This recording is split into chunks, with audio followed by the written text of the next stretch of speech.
Welcome, confidential listeners, to another entry from our private archives. This is a space for the unspoken, to the corner of the world where the lights are bright, but the shadows are deeper. You are tuned into the secrets inbox. They say a mother's love is unconditional, but what happens when that love is tested by a choice that could end in blood? Tonight's archive comes from a woman named Nicole, a widow from the brick-lined streets of Brooklyn who faced the ultimate crossroad.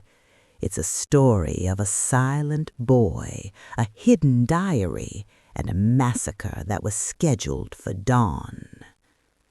So, bolt the door, ignore the cold wind blowing off the Atlantic, and listen closely, because sometimes the only way to protect your blood is to betray it.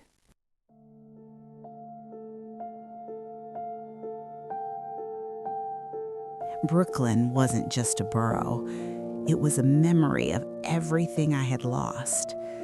9 years ago, my husband James died, leaving me alone in a brownstone that felt far too large for just me and our son, Tyler. He was just a boy then, a bundle of energy who didn't understand why his father wasn't coming home from the docks. I raised him between shifts, playing the role of both parents in a city that never stops to let you grieve.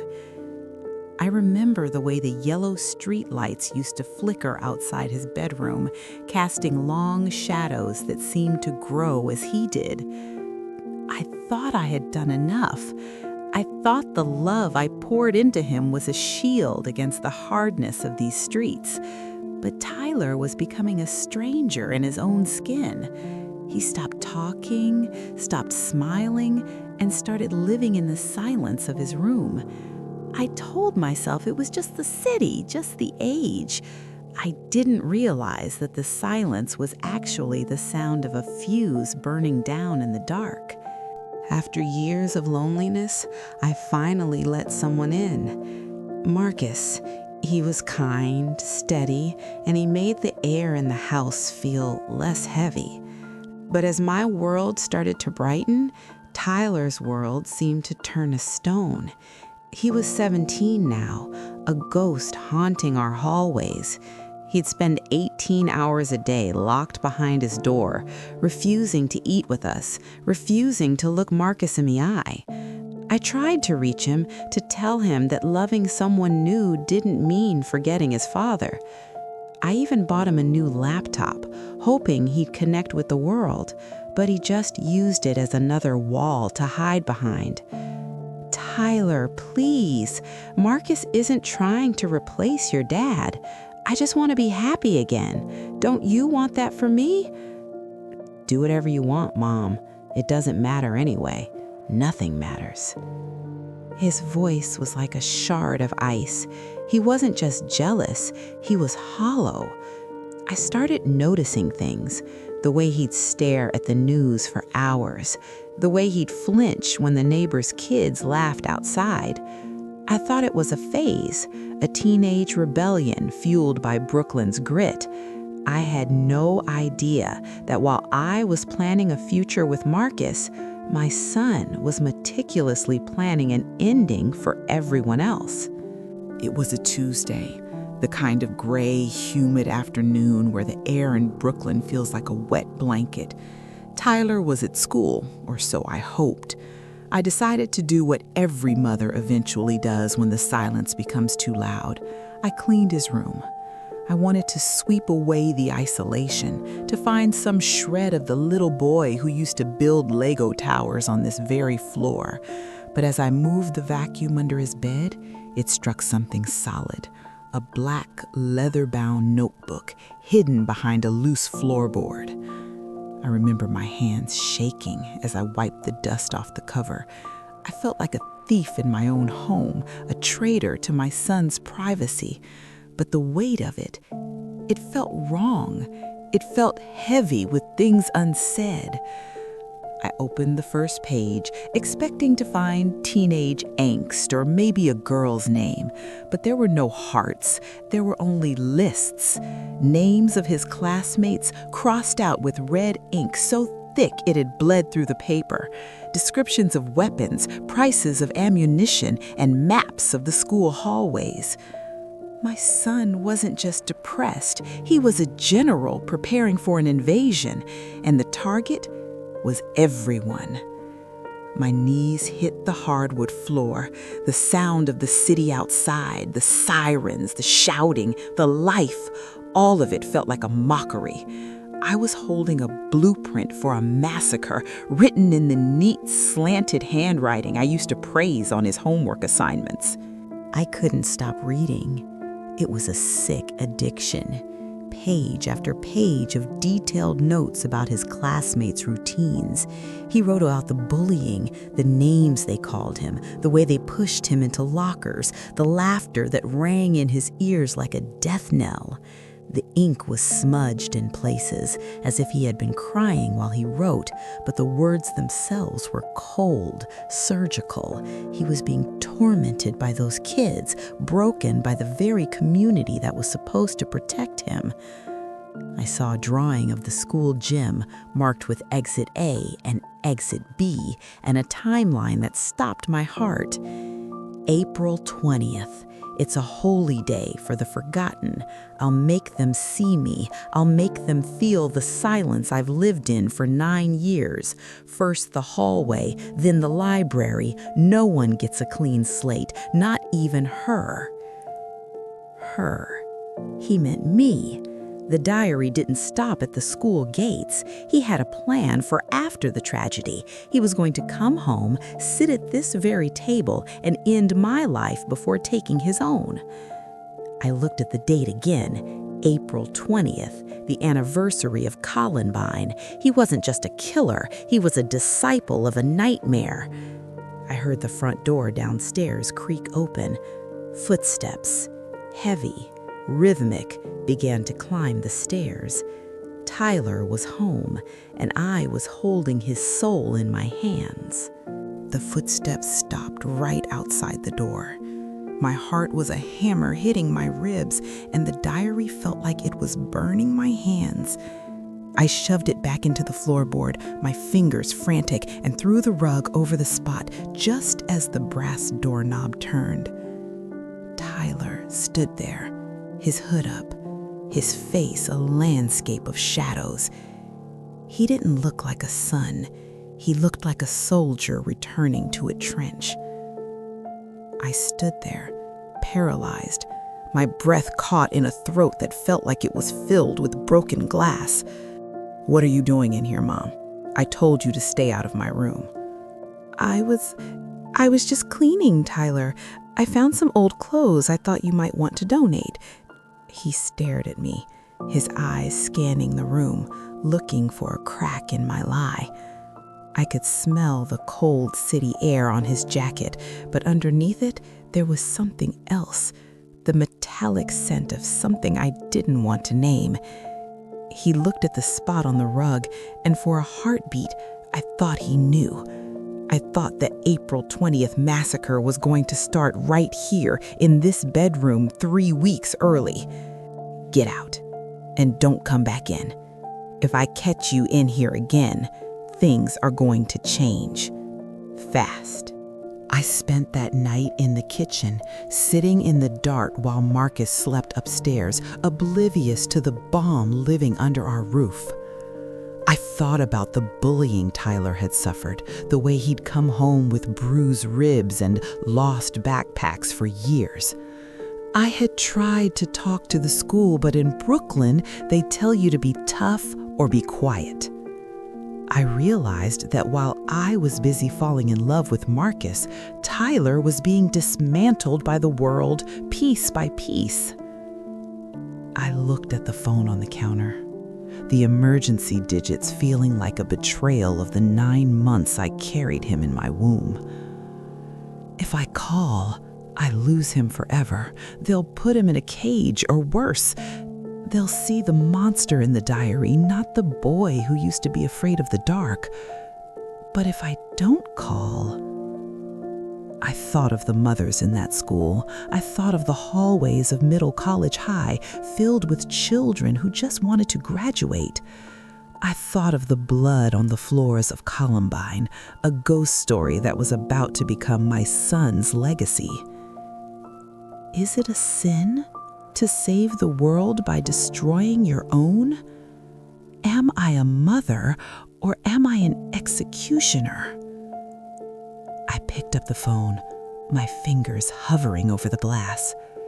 I could hear Tyler pacing upstairs, a restless tiger in a cage of his own making. The anniversary was coming, the clock was ticking, and the only thing between a massacre and a miracle was my silence. The silence of Brooklyn that night was a lie. I looked at the clock on the kitchen wall. 3 a.m. Every second that passed felt like a drop of blood falling from an open wound. I knew that if Tyler woke up and saw me there, phone in hand, the tragedy wouldn't wait for April 20th. I felt the weight of every prayer James ever made for this boy before he died, and I felt like I was about to bury his memory along with our son's freedom. 911. What is your emergency? I need to report a plan. A massacre. It's my son. He has a diary. He has maps. He's going to kill them all. Ma'am, breathe. What is your address? Are you in a safe location? Safe? I would never be safe again. By saying those words, I tore up my son's birth certificate. I was no longer the mother who protected him from the world. I was the woman turning him over to the wolves. But as I spoke, I saw the faces of my neighbor's children, the kids who ran through the playground on Bedford Ave. I was trading my son's life for the lives of hundreds. I hung up the phone and curled into a ball on the kitchen floor, listening to the sound of Tyler shifting in bed upstairs, unaware that his world was about to be invaded by boots and steel. Less than 10 minutes. That was all it took for the police to surround our building. I saw the reflections of the red and blue lights dancing on the living room walls like ghosts from a nightmare. Then, the sound that will never leave my head. The thunder of the front door being smashed open. Marcus woke up screaming, confused, but I just stood there, static, watching the men in black with rifles and helmets charge up the stairs like a wave of metal. NYPD, hands up. Tyler, come out with your hands visible. Mom, what is this? What did you do? Get out of my room. Mom, help me. I heard the sound of his bedroom door being kicked in. I heard Tyler struggling, the sound of him being slammed onto the hardwood floor, the same floor where he learned to crawl. I wanted to run up there. I wanted to say I was sorry, that I loved him, that I was doing this to save him from himself. But Marcus's cold hands held me back. I watched my son be dragged down the stairs, handcuffed, his eyes wide with betrayal. He didn't look at the officers. He looked directly at me. And in that look, I saw the boy I raised die, replaced by something I didn't dare to name. The police didn't just find a diary. They found a nightmare hidden in plain sight within our Bed-Stuy brownstone. As I sat on the curb, wrapped in a blanket Marcus had found, I watched officers carry out boxes that shouldn't have been in a 17-year-old's room. They found a tactical vest tucked behind his winter coats and a collection of pipe bomb components stashed in an old shoebox. The detective, a man with gray hair and eyes that had seen too much of New York's dark side, walked over to me with a look that was half pity and half awe. Nicole, you need to know, he was ready. He didn't just have maps, he had a timeline and the means to follow through. If you hadn't picked up that phone tonight, tomorrow's headlines would have been written in the blood of half a dozen kids. He called it the means. I called it the end of my life. I watched them carry out his laptop, his notebooks, and the black leather diary I had uncovered. Every item they took was a piece of the Tyler I thought I knew, replaced by the evidence of a monster I failed to see. I saved those children, yes, but sitting there on that cold Brooklyn pavement, all I could feel was the phantom weight of a baby I used to hold, a baby who was now a headline in the making. By the next morning, the secret was out. The news vans were parked along the block, and the name Tyler was being whispered in every corner from here to Flatbush. The community looked at me differently now. In the eyes of the other mothers at the school, I was a hero, the woman who chose their children over her own. They brought flowers to my doorstep, but each bouquet felt like a wreath for a funeral I was forced to attend alone. I saw the graffiti on the brick wall across the street. "Thank you, Nicole," written in chalk that the rain would eventually wash away, just like my peace of mind. "Nicole, look at me. You did the right thing. Those families, they get to go home tonight because of you. Tyler is safe too, in a way. He's getting help." Help? He's in a cell, Marcus. He's in a cell because his mother called the cops on him. Do you think he'll ever look at me again and see anything but a traitor? I am a hero to the world, but I am a villain to the only person who ever shared my DNA. I traded my son's love for the safety of strangers, and I don't know if I can live with the exchange. I walked into his empty room. The floorboard was still loose, a jagged scar on the wood. The silence wasn't heavy anymore. It was empty. I realized then that Tyler's plan had worked in a sick, twisted way. He had ended our world, even if he didn't fire a single shot. The trial wasn't a search for truth. The diary had already told the truth. It was a formal funeral for Tyler's youth.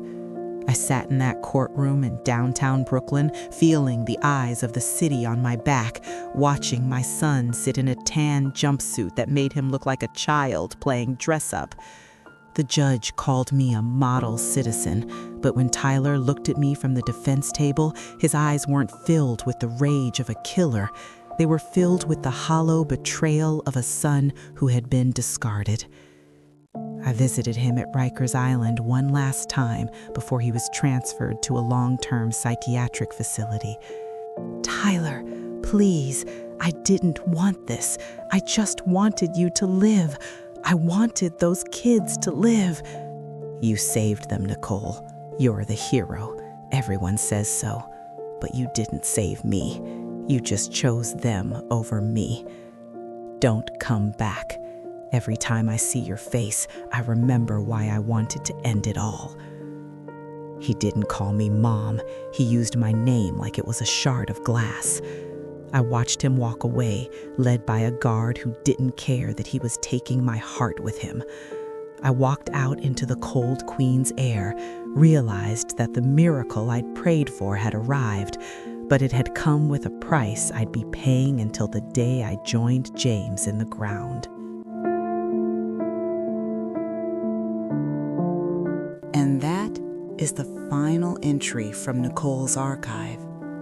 A story of a mother who stood at the crossroads of love and duty and chose the path that broke her soul to save a city. It leaves a bitter taste, doesn't it? To know that sometimes doing the right thing feels exactly like committing a sin. If Nicole's sacrifice in the streets of Brooklyn has moved you, please leave a like on this video and subscribe to our channel. Help us continue to unbox these heavy truths from the Secrets inbox. But now, I want to turn this over to you, my confidential listeners. Did Nicole do the right thing by calling the police? Or should a mother protect her child no matter the cost? Was there another way to save Tyler, or was he already lost to the shadows? Share your thoughts in the comments below. Because in the city that never sleeps, the loudest sound isn't the sirens or the trains. It's the silence of a heart that had to choose between its blood and its soul. Until next time, stay safe and keep your secrets close.